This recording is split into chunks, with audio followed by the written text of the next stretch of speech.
Hey guys, Caleb here with DSLR Video Shooter, and today we're checking out this tiny 3.5-inch camera monitor and video recorder with some really interesting assist features that cost $170 on Amazon. Full disclaimer, I purchased this myself. No one is sponsoring this video. However, this video is supported by those of you who have purchased my camera guides and LUTs. Check the link in the description to learn more, and thank you guys so much for the continued support. I was recently on Amazon working on another video project, which is upcoming and really exciting, but I came across this and I just had to pick one up and see what it's all about. Here is the box that the RH35 ships in. Here is the hard shell case. We also have a couple cables, including full-size HDMI, a USB to barrel connector for powering it over USB, and underneath there's some other knickknacks, including an SD card adapter, which is going to work well with the tiny micro SD card that this thing actually records onto. Also in the box is one of these little friction mounts, which I absolutely love for on-camera use. So I'm going to grab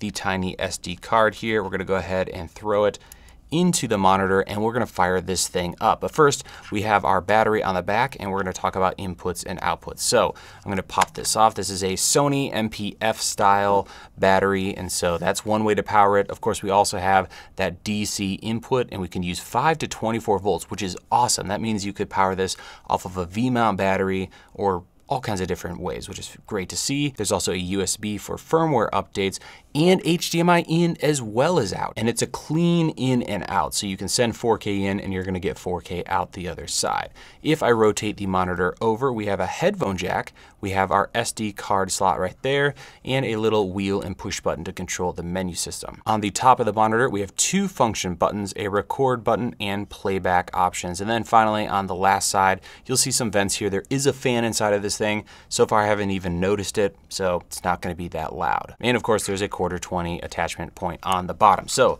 let's go ahead and grab a battery here. I'm going to throw this whole thing on an A7S III so we can kind of see what our tools are and how things look. And now let's turn this thing on. So there is a button on the top. I'll press that in. There's a kind of interesting graphic that is displayed here. And just like that, we have our monitor up and running. I'll go ahead and flip out my A7S III screen so you can kind of see a side-by-side there. And honestly, it's pretty darn good. From what I'm seeing just looking at these two, the camera's built-in display is just a hair better than this one here. But what's nice is if I was using this on a camera that doesn't have a flip-out screen, I can actually do this and record and be able to see my camera screen, which is obviously really important. The 3.5-inch display is also a little larger than some cameras' built-in ones, and there are some other really cool features with this. So I'm actually going to press the little button on the side of the monitor to bring us to the menu system. And the first thing I'm going to do is going into the video config, where we can go ahead and make changes to brightness, which I'm going to do right away because it's overexposed on the overhead camera here. And with that done, we have also contrast and a bunch of other options, including aspect ratios. You can actually go in here and use this with an anamorphic lens if you wanted to, which is cool. There's a bunch of other stuff in here, but the main thing I want to focus on is the functions. So if we go in here, you'll notice we have function 1 and function 2. I'll go into function 1 and we'll change it to false color, which is really awesome to have on such a small monitor.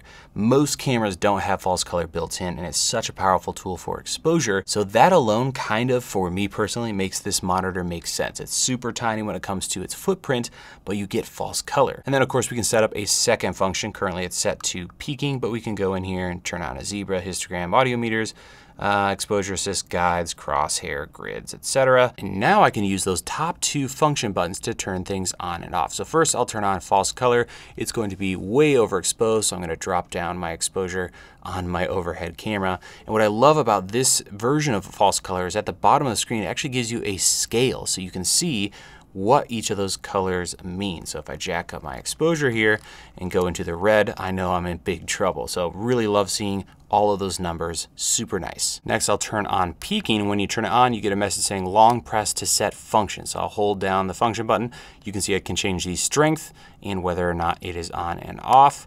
We'll turn that on, and you might be able to see on that stormtrooper there that I can get a little red line around him when he is in focus. Now let's talk about recording on this thing. So I'm going to hit the record button on the top center of the monitor, and now we have a little recording indicator. I'm also going to hit record on the camera so that we can compare side by side. And right now you're looking at the 1080p recording coming off of this tiny recorder and the actual A7S's internal 4K recording. So it's not really fair, of course, but this will give you an idea of what the compression looks like. This thing records in H.264 at 30 frames per second, which is unfortunate. It will just take whatever you feed it, and if it's 1080p, it's going to record at 30 frames per second no matter what. Right now my camera's set to 4K at 24 frames per second, but if you pull the files in, you're still going to see 30 frames per second. So not ideal for everything, but it does record video, which just blows me away. I think just as a monitor, that's pretty handy. For me personally, I'm probably not going to use this unless I was just recording some gameplay or something like that, but it is really cool that it's here, and I could see myself using it for something like menus. If I needed to show off a camera's menu system, something like this could be really handy to have. So I'm going to stop the recording, and when it comes to importing, it's really simple. You grab your SD card, throw it on your computer. If you're importing for the first time, you will also see a PDF on that SD card. I have it open right here, and it's actually pretty well laid out. It shows you all of your specs, all of the I/O, as well as a rundown of the menu system. The display quality is good enough. It is 800 by 640 pixels, which sounds terribly small, but again, we're looking at a 3.5-inch screen, so it's really not a huge deal to have a lower resolution. The brightness, on the other hand, is bonkers for the size. For a lot of this video, I'm having to like turn it way down and deal with exposure issues on my camera. So even at the default 50 brightness, you're going to be just fine. And of course, if you need to, you can raise up the brightness and backlight. So this thing is pretty great for 170 bucks. I think it's a fantastic little monitor, especially if you're just going to use it as an articulating screen like you see me doing here, and you want false color as an assist feature. Because again, you usually have to spend a decent amount on a monitor to get that, but there are some cons to this thing. So the first one I want to address is the viewing angles. So you can see if I tilt this up, it washes out the image pretty significantly. So you're gonna wanna stay on axis. If you are off axis, you're going to kind of lose some, contrast when you're viewing it. And again, with this friction monitor mount, it's really easy to get this thing exactly in a comfortable position where I can see the image clearly. Another con is that this thing is limited in its inputs. So if you want to see a display an image on the monitor, you have got to feed it a 1080p signal. That needs to be 60 frames per second or lower. So you can't send a 4K signal over to this monitor. It just won't show anything. And the other con, like we've already talked about, is that it will only record at 1080p 30 frames per second. It will not record